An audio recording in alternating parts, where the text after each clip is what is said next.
This is Gul Panag from Sunfuel. Catch me on Business Insider India.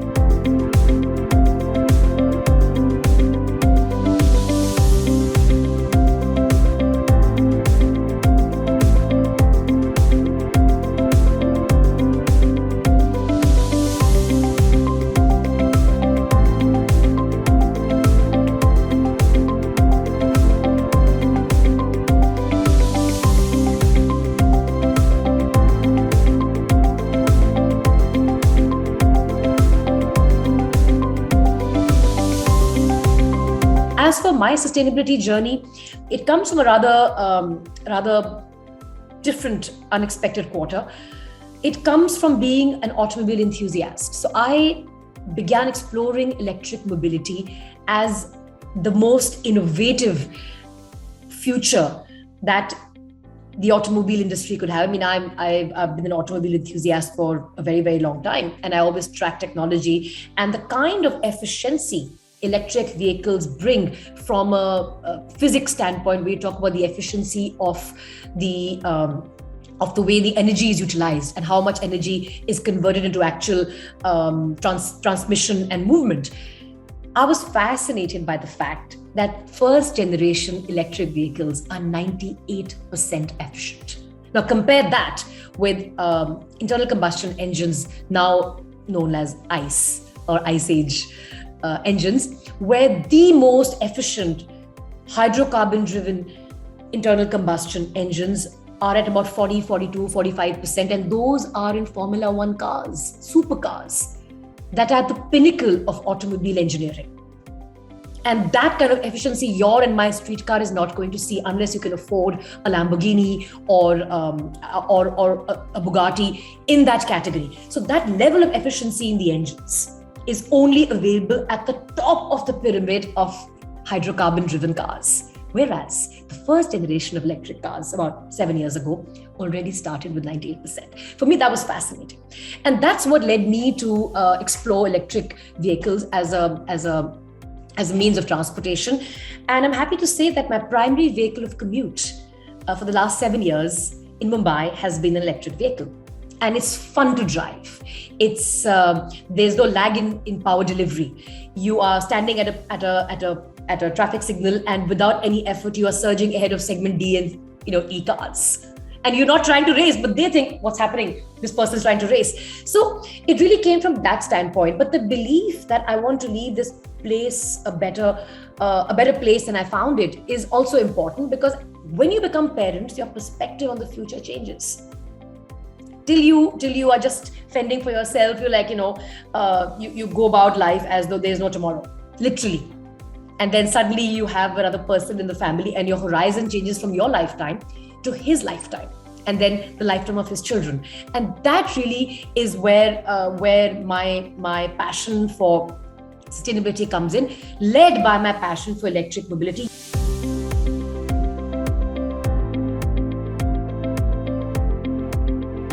I think the impact of global warming, the impact of climate change, which I feel is the more correct terminology, is visible for all of us to see in little ways.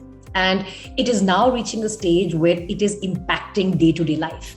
Once upon a time, it was this far away illusion of change that was coming. It was a mirage. It was there, was not there. In fact, there was a whole lobby that was being used to discredit climate change. In fact, global warming was not considered a phenomenon. Global warming was considered a theory. If you go back to the genesis of the term global warming, what we now consider, I think most people who are aware, to be a phenomena is originally brought out to be a theory by the naysayers. But it is real and it is happening. And as you pointed out rightly, 90% people are aware of the dangers, 90% people are worried about it, but only 10% people are willing to take action. In my opinion, the fact that 90% people are worried about it is a good sign. Because before any change comes about in society, the awareness of the problem is really important. And that's how any far-reaching changes have taken place over the years, whether it's societal, whether it's socio-political. All changes start with first identifying what the problem is. You can't fix what if you don't acknowledge the problem. So the good thing is 90% of people are aware that there exists a problem. But 10% people want to put in the effort to fix it, which is also a good sign because you've got to make a start. But today we live in an environment which is where adoption can be accelerated. Adoption of measures that go towards sustainability can be accelerated because of platforms like yourself and the one that you work for, thanks to social media. So social media platforms and news platforms like yours work as force multipliers and accelerators of change. Typically, any change in society takes 3 generations. That's about 45 years, which isn't ideal in a case like this. In 45 years, we would see catastrophic changes.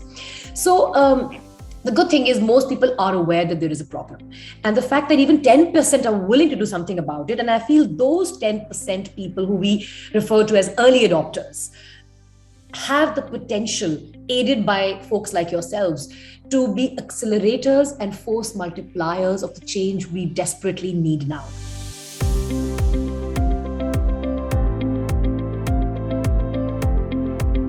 I think the elephant in the room of travel needs to be addressed. And again, today versus tomorrow. The day isn't far when we are going to see pilotless planes. I'm sure you'll agree with that. Or unless you're not tracking aviation at all. But also the day isn't far that we would begin to see smaller planes that are electric. There are a couple of companies that have already built electric planes. So I think it's important to defocus from the problems of today and try and see the solutions of tomorrow. Because if you allow the problems of today, such as the nitpicking over counting carbon footprint on the plane you travel in, the car you drive in, the laptop that you're currently using, my God, imagine the carbon footprint of that to have this conversation. There's no end to it. If you look at a solution-oriented approach, is when you're able to actually do something about it. So aviation, as somebody who is a licensed pilot, I'm sure you know that, I track aviation very, very aggressively. And I've been very fascinated by the leaps that have taken place in the aviation field over the last, in fact, 5 years, especially with regard to electric mobility on planes. And yes, they are early stages, but things have to start somewhere.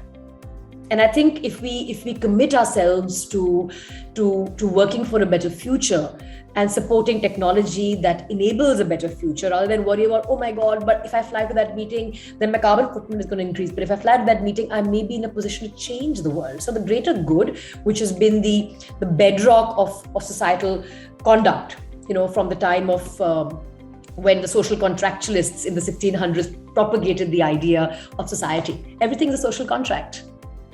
So from then on, the greater good has always dominated the way things work. Whatever our Honorable Prime Minister has been doing is about the greater good. While, there may be protests here and there, but ultimately his eye is on what he believes is the greater good.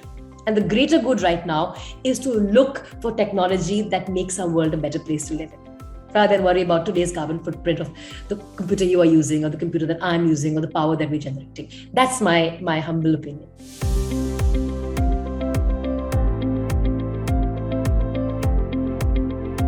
In my view, India is pursuing the sustainability road. We are committed to the Sustainable Development Goals, and we're doing a fairly good job given the fact that our socio-economic cohesion is non-existing. For somebody like say the 3 people on this meeting, there could be a conversation about sustainability in terms of a planet. Whereas sustainability for somebody who lives on daily wage is literally sustaining their life. And because we exist in multiple segments of socio-economic development, it's difficult to impose one standard across all. It's difficult to impose, say, chula burning restrictions or cow dung cake as fuel restrictions, because they do pollute the environment tremendously. But it's somebody who doesn't have access to anything else. And again, like I said, the Prime Minister has done far-reaching work with the Ujala scheme to empower women and households, where you are generating phenomenal amount of poor air quality in the micro area that you are in. So you're actually inhaling it. It's not what it's contributing to the environment as a whole, but even for the people cooking on open fires, on wood fires, on cow dung cakes, it's tremendously harmful. And yet we are making progress in bits and pieces everywhere. So given how complex the scale of the problem in India is, I think steps across all sections of society are important. And it's also important to remember, and I'm going to leave you with this thought, given that you're part of a platform that has the potential of being a force multiplier and an accelerator, that given the scale of the country that we live in, and given the scale of the challenge ahead of us, there is a gap between what needs to be done and what any government, no matter how good their intention is, can be done by them. What needs to be done and what can be done. And that gap needs to be filled through accelerators like yourself, like early adopters who can find solutions, innovation, because that gap is always going to remain. We're not Scandinavia. With the scale of our population, with the scale of our challenges, there's always going to be a gap between what needs to be done and what can be done, no matter how honest and ethical and well-intentioned a government is. That gap is how we need to work to fill. I mean, I think that really is where everything comes into the picture. And your and my conversation need to focus on that gap.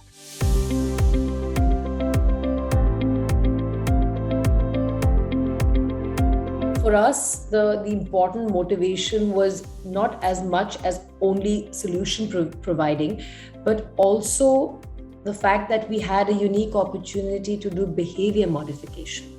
What is behavior modification? About 20 years ago, no one really drank coffee. I mean, apart from the South, really, which is the home of great filter coffee and more. But coffee was not a thing to be doing every day, meet up for coffee. Look at the proliferation of the cafes, what they've done today. Tea drinking people meet for coffee, but they drink tea. Coffee is the thing to do. And that's been something which we owe the origin of to Cafe Coffee Day, to Barista, and of course now a host of other brands that have come and made it. They made a place to be at, a thing to do. From a large part of the northern population, I would say significant emphasis market data, was not really coffee drinkers. They have done behavior modification, and they've and this is something you consume. Now let's step away from that and look at the choices that need to be made in terms of our lifestyle. I think there's a great opportunity for behavior modification here as well. How does one go about doing it? So at Sunfuel, we have 3 pillars: home charging, city charging, and home charging is essentially what we have. Well, I wouldn't really count that as a pillar. I would say home charging is something that the average EV user anyway has access to. You buy an electric car, you get a home charger. So that's not really an area of focus for us. We're happy to put a charger, like I have a Sunfuel charger at home. But typically any car you buy, you would get a charger with it, or the basic entry-level cars work on a 16 amp plug point. Our pillars remain city charging, destination charging, and highway charging.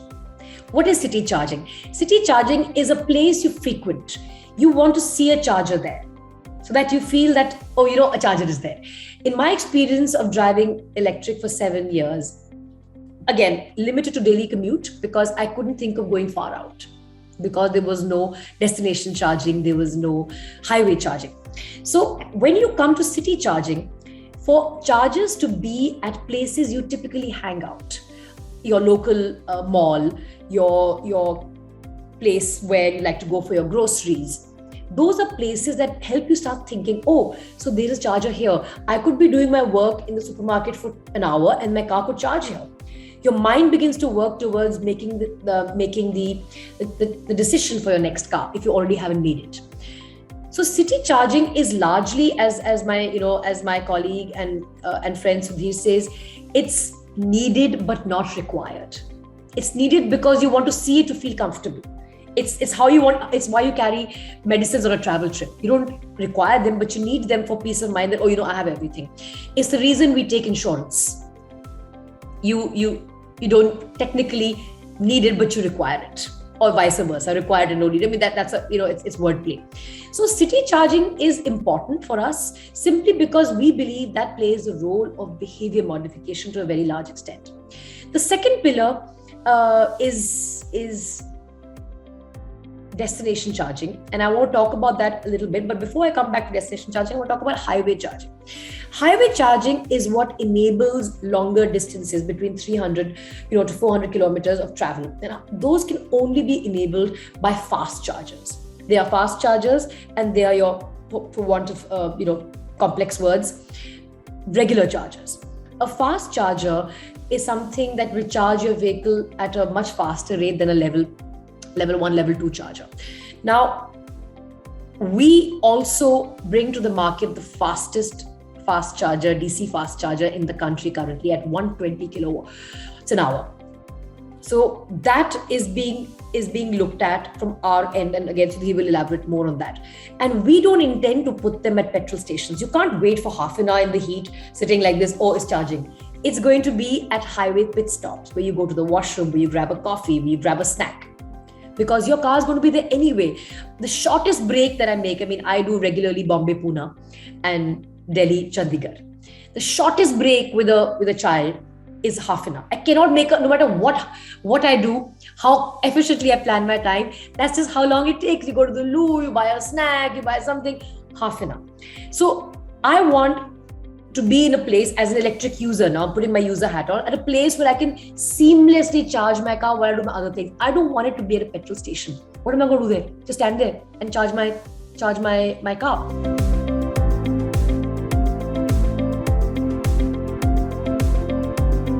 I'm sitting in Solan right now in my hometown, and it's about 1600 meters above sea level, and 42 kilometers from Shimla. I'm 78 born. From 78 to 88, till the time I was 10 years old, every year there used to be a snowfall in Solan. So as kids, we used to be, it's a valley town though, the height ain't that much.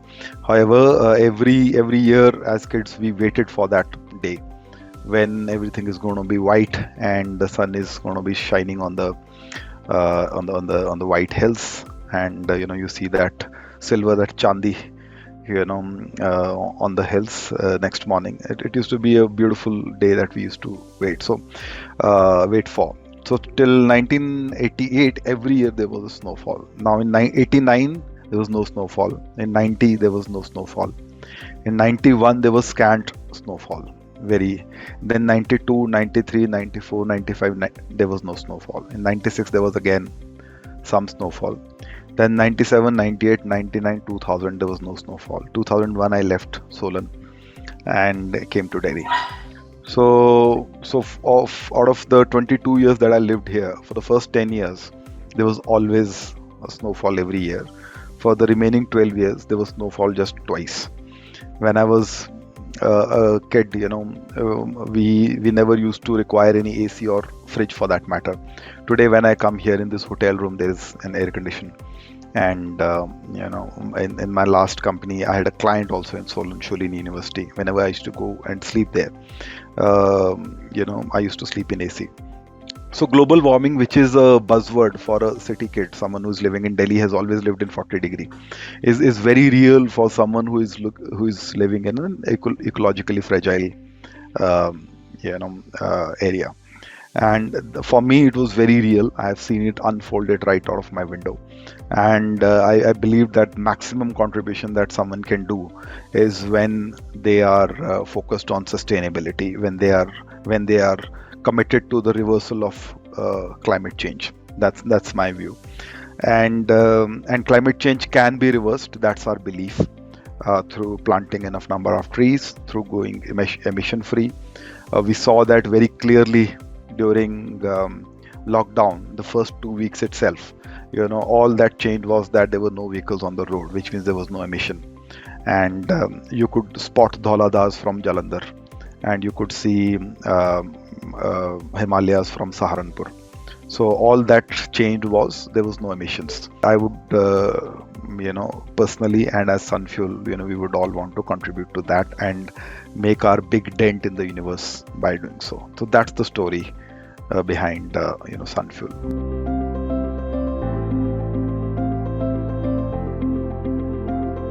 There are 4 pillars: city charging, highway charging, destination charging, and community, which is e-trails. So we have equal focus on all the 4 pillars. So the immediate focus of the company is on the 7 early adopter cities, which is Delhi, Bombay, Bangalore, Hyderabad, etc., the metro cities, where about 2/3 of cars in D plus segment are bought, and where electric choices in the segment where electric choices exist. So these people could have bought an electric car as of yesterday, which essentially means that today any buying decision that happens today, could be electric, or tomorrow, or in the coming Navratras could be electric, right? So making sure that these 7 cities have got one adequate number of city chargers, 2 major highways are covered, 3 major destination cities to these cities are covered. So that is our immediate goal. And of course, the early adopters, like, we are able to pamper them and bind them in one happy thread of community. That is our immediate goal. After that, it's going to be 17 A plus cities of the country. And with that, we would have covered almost 90% of the entire aspirational class who can buy electric as of today. So that's the immediate goal. Now, in terms of your question, where do we see the future of electric mobility? That's quite a macro question. All I would say is that the EV adoption, or high-end EV adoption, or electric car adoption per se, we are not operating from the point of view of a trend or of a data which has extrapolated for us that, okay, by this year EV adoption is going to reach at this level and hence have these many chargers. It's the other way around. What we are saying is that have these many chargers so that these many people can buy electric cars, and the data can look like this in 2 years.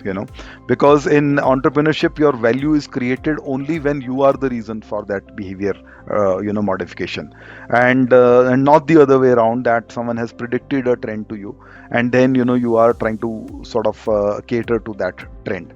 One example that I share with people is that when iPhone was invented in 2007, it was not out of any trend or any data analysis that was, or any extrapolation that was given to Steve Jobs, that, okay sir, by 2006 capacitive touchscreens will be in vogue, and by 2010 trend says that people will start using apps.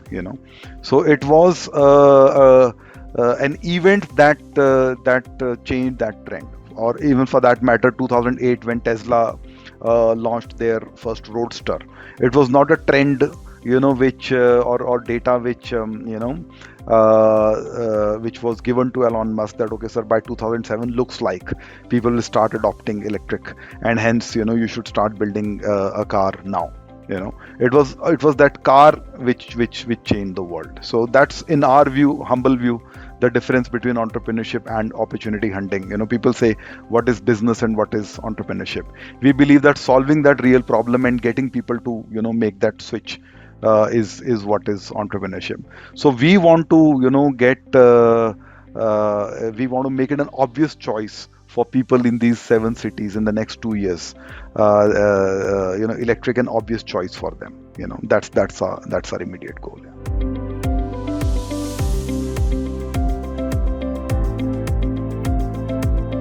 What is the role of an entrepreneur? The entrepreneur spots a problem and tries to fix it. And there's no shortage of challenges in a country like ours. An entrepreneur wants to reduce the pain point that a challenge proposes, or a challenge throws up at the population, or a segment of the population, or a section of the population, or a micro section of the population. You can decide which challenge you want to take up. But the starting point of an entrepreneur is to identify a gap in providing a solution to a pain point, or providing an opportunity to fix an existing problem. And given the scale of our challenges, I think there are lots of ways in the sustainability arena, and I'm referring to specifically to the sustainability arena. There are lots and lots and lots of ways in which things can be done. There are people like Harish Hande who are doing so much already at the micro level at sustainability through solar powered lighting solutions in remote villages where electricity hasn't reached. I'm sure the intention is to make every village electric powered, but sometimes it's simply very, very challenging given the infrastructure requirements, given the terrain. But solar power is still being utilized in the remotest of places. Then there is someone like a Sonam Wangchuk. He's a sustainability warrior. I'm sure you've heard of him. He's an engineer and a social entrepreneur from Ladakh. And look at the kind of way him and his teams are going about sorting problems. I mean, they get ice and they use that ice. They make ice stupas and ice pyramids, and they store them till June and July when it becomes really, really warm. So I think the situation is to understand that there are these many problems and there are these many people, and we just need to identify how we're going to go about working towards it. So my advice to young entrepreneurs there who want to work in the sustainability arena is pick a challenge that you feel you would like to help some out and work doggedly at it. Sustainable practices in most cases are also efficient practices. For example, the simple 30 odd percentage that efficiency of a fossil fuel engine versus 90+% efficiency of an electric car, of a battery and the induction motor. So, which essentially means that this is the core axiom, right? Everything else can be built on it, which means that everything electric will be more efficient and more cost effective. So if you pick up any part of it, be it repurposing of battery or be it, say, providing charging infrastructure, which we are doing, the obvious cost advantage will be there to the end user. For example, an electric car, if you are driving an EQC, for example, Mercedes EQC, which has got 80 kilowatt hour of battery. So you put 80 units of electricity in that. So if you are charging the car at home, you put say 480 rupees worth of electricity in that. Then you drive it for about 400 kilometers, 300 kilometers real world range, which is less than 2 rupees a kilometer for that kind of a car, big car. Now imagine, buying same C-class in petrol, Gul.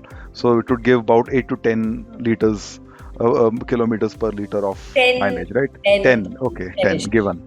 Okay, so which will be almost 10 rupees a kilometer. So my advice to young entrepreneurs would be, one, what Gul said, that pick up one area, and two, go back to the consumer and tell them that how efficient and how cost effective it is. So there used to be this book called as 48 Rules of Power, which said that appeal to their self-interest and not to their mercy. Sustainable, it is green, it is a corollary, okay, for the consumer.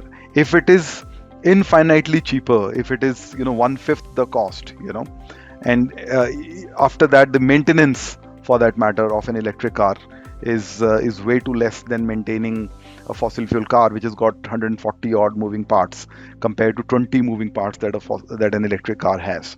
So those things, entrepreneurs need to go and educate. There's information asymmetry, I believe, more than anything else in this space. So if entrepreneurs can communicate that to the end user and get them to adopt something, that's when they're creating real value, because they are modifying the behavior. They are creating a market for themselves, opening up new market, and one, if we can do that, there are numerous examples to prove that, be it iPhone, be it internet, when you are able to create new market and bridge the information asymmetry, the profitability, valuations, etc. are all thing of the past after that. So that would be my sort of advice.